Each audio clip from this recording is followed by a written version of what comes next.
ಸ್ನೇಹಿತರೆ, ಉದ್ಯೋಗ ಬಂಧು ಯೂಟ್ಯೂಬ್ ಚಾನಲ್ಗೆ ಸ್ವಾಗತ.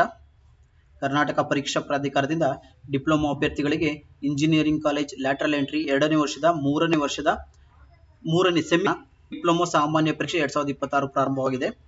ಅರ್ಜಿ ಸಲ್ಲಿಸೋದಕ್ಕೆ ವೃತ್ತಿಪರ ಡಿಪ್ಲೊಮಾದಾರರು ಕೂಡ, ಅಂದರೆ ವರ್ಕಿಂಗ್ ಪ್ರೊಫೆಷನಲ್ಸ್, ಯಾರೆಲ್ಲ ಜಾಬ್ ಮಾಡ್ತಾ ಇಂಜಿನಿಯರಿಂಗ್ ಮಾಡಬೇಕು ಅಂದ್ಕೊಂಡಿದ್ದೀರೋ ಅವರು ಕೂಡ ಇದರಲ್ಲಿ ಅರ್ಜಿಯನ್ನು ಸಲ್ಲಿಸಬಹುದಾಗಿರ್ತದೆ. ಅರ್ಜಿ ಹೇಗೆ ಸಲ್ಲಿಸೋದು ಮತ್ತು ಏನೆಲ್ಲ ದಾಖಲಾತಿಗಳು ಬೇಕು, ಪ್ರಾರಂಭ, ಕೊನೆಯ ದಿನಾಂಕ, ಹಾಗೆ ಹೇಗೆ ಅರ್ಜಿ ಸಲ್ಲಿಸಬೇಕು, ವೆಬ್ಸೈಟ್ನಲ್ಲಿ ಅರ್ಜಿ ಸಲ್ಲಿಸಬೇಕು ಅನ್ನೋದ್ರ ಬಗ್ಗೆ ಮಾಹಿತಿಯನ್ನು ತಿಳಿಸ್ಕೊಡ್ತೀನಿ. ಮೊದಲಿಗೆ ನೋಂದಣಿ ಹಾಗೂ ಆನ್ಲೈನ್ ಮೂಲಕ ಅರ್ಜಿ ಸಲ್ಲಿಸಲು ಪ್ರಾರಂಭಿಕ ದಿನಾಂಕ 17/3/2026 ಮಧ್ಯಾಹ್ನ 12 ಗಂಟೆಯಿಂದ ಪ್ರಾರಂಭವಾಗುತ್ತೆ.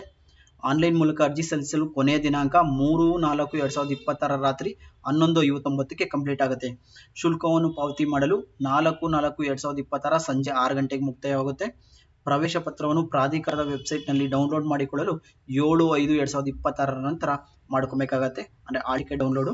ಎಕ್ಸಾಮ್ ಬಂದು 23/5/2026 ಶನಿವಾರ ನಡೆಯುತ್ತೆ.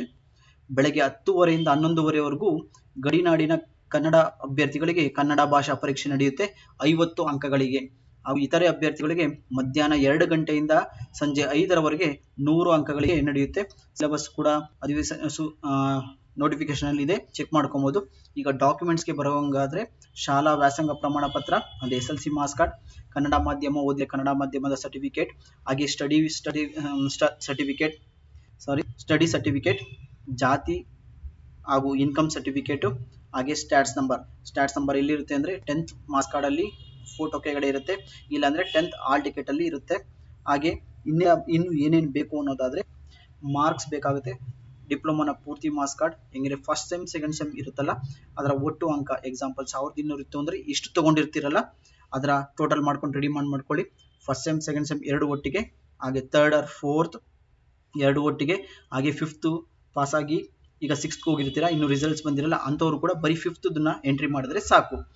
ಇನ್ನು 5th 6th 2 ಕಂಪ್ಲೀಟ್ ಆಗಿರೋರು 5th 6th ಒಟ್ಟಿಗೆ ಎಷ್ಟು ತಗೊಂಡಿದ್ದೀರಾ ಈ ಅಂಕಗಳನ್ನ ಟೋಟಲ್ ಮಾಡಿ ರೆಡಿ ಮಾಡ್ಕೊಳ್ಳಿ. ಹಾಗೆ ಅರ್ಜಿ ಸಲ್ಲಿಸೋಕ್ಕಿಂತ ಮುಂಚೆ 1 to 10th ವರೆಗೂ ಯಾವ ಶಾಲೆಗಳಲ್ಲಿ ಓದಿದ್ದೀರಾ ಅದರ ಬಗ್ಗೆ ಮಾಹಿತಿನ ರೆಡಿ ಮಾಡ್ಕೊಳ್ಳಿ. ಯಾಕೆಂದ್ರೆ ಕೆಲವರು ಮಧ್ಯೆ ಬೇರೆ ಶಾಲೆಗಳಲ್ಲಿ ಓದಿರ್ತಾರೆ, ಅಂಥವ್ರಿಗೆ ತೊಂದರೆ ಆಗುತ್ತೆ ಅನ್ನೋ ಕಾರಣಕ್ಕೆ ಅಪ್ಲಿಕೇಶನ್ ಅಲ್ಲಿ ಎಂಟ್ರಿ ಮಾಡಬೇಕಾಗಿರ್ತದೆ. ಯಾವ ಶಾಲೆಗಳಲ್ಲಿ ಓದಿರ್ತೀರಾ ಅನ್ನೋದು ಎಂಟ್ರಿ ಮಾಡಬೇಕಾಗುತ್ತೆ, ಅದಕ್ಕೋಸ್ಕರ ಅದನ್ನು ರೆಡಿ ಮಾಡ್ಕೊಳ್ಳಿ. ಈಗ ಅರ್ಜಿನ ಯಾವ ವೆಬ್ಸೈಟ್ ನಲ್ಲಿ ಸಲ್ಲಿಸಬೇಕು, ಹೇಗೆ ಸಲ್ಲಿಸಬೇಕು ಅನ್ನೋದ್ರ ಬಗ್ಗೆ ಮಾಹಿತಿನ ತಿಳಿಸ್ಕೊಡ್ತೀನಿ. ಮೊದಲಿಗೆ KEA ವೆಬ್ಸೈಟ್ ಓಪನ್ ಮಾಡಬೇಕು. ಗೂಗಲ್ ಅಲ್ಲಿ KEA ಅಂತ ವೆಬ್ಸೈಟ್ ಓಪನ್ ಮಾಡಿದ್ರೆ ನಿಮಗೆ ವೆಬ್ಸೈಟ್ ಓಪನ್ ಆಗುತ್ತೆ. ಅಲ್ಲಿ ಪ್ರವೇಶ ಅಂತ ಕಾಣಿಸ್ತಿದೆ ನಿಮಗೆ, ಇದ್ರ ಮೇಲೆ ಕ್ಲಿಕ್ ಮಾಡಿ. ಇಲ್ಲಿ ಅಧಿಸೂಚನೆ ಕಾಣಿಸ್ತಿದೆ, ಹಾಗೆ ಪಠ್ಯಕ್ರಮ ಅಂದರೆ ಸಿಲೆಬಸ್ಸು, ಆಮೇಲೆ ಇನ್ಫಾರ್ಮೇಶನ್ಸ್ ಇರುತ್ತೆ. ಹಾಗೆ ಆನ್ಲೈನ್ ಅರ್ಜಿ 17/3/2026 ಅಂತ ಇದೆಯಲ್ಲ ಅದ್ರ ಮೇಲೆ ಕ್ಲಿಕ್ ಮಾಡಿದ್ರೆ ನಿಮ್ಮ ಆನ್ಲೈನ್ ಅರ್ಜಿ ಓಪನ್ ಆಗುತ್ತೆ. ಮೊದಲಿಗೆ ಆಧಾರ್ ಕಾರ್ಡ್ ಕೇಳುತ್ತೆ, ಆಧಾರ್ ಕಾರ್ಡ್ ನಂಬರ್ ಎಂಟ್ರಿ ಮಾಡಿ ಡಿಜಿಲಾಕರ್ಗೆ ಎಂಟರ್ ಆಗುತ್ತೆ. ಅದರಲ್ಲಿ KYC ಮಾಡಿಕೊಂಡು ನಂತರ ಅಪ್ಲಿಕೇಶನ್ನ ಸಲ್ಲಿಸಬಹುದಾಗಿರ್ತದೆ. ನೆಕ್ಸ್ಟು ಒಂದು ವಿಡಿಯೋದಲ್ಲಿ ಆನ್ಲೈನ್ ಅಪ್ಲಿಕೇಶನ್ ಹೇಗೆ ಸಲ್ಲಿಸೋದು ಅನ್ನೋದ್ರ ಬಗ್ಗೆ ಮಾಹಿತಿನ ನಾನು ಒಂದು ಎಂಟ್ರಿ ಮಾಡಿ ತೋರಿಸ್ತೀನಿ. ಯಾರೆಲ್ಲ ನನ್ನ ಚಾನಲ್ಗೆ ಸಬ್ಸ್ಕ್ರೈಬ್ ಆಗಿಲ್ಲ ದಯವಿಟ್ಟು ಸಬ್ಸ್ಕ್ರೈಬ್ ಆಗಿ. ಈ ವಿಡಿಯೋ ನಿಮಗೆ ಉಪಯುಕ್ತ ಆದರೆ ಶೇರ್ ಕೂಡ ಮಾಡಿ. Thank you.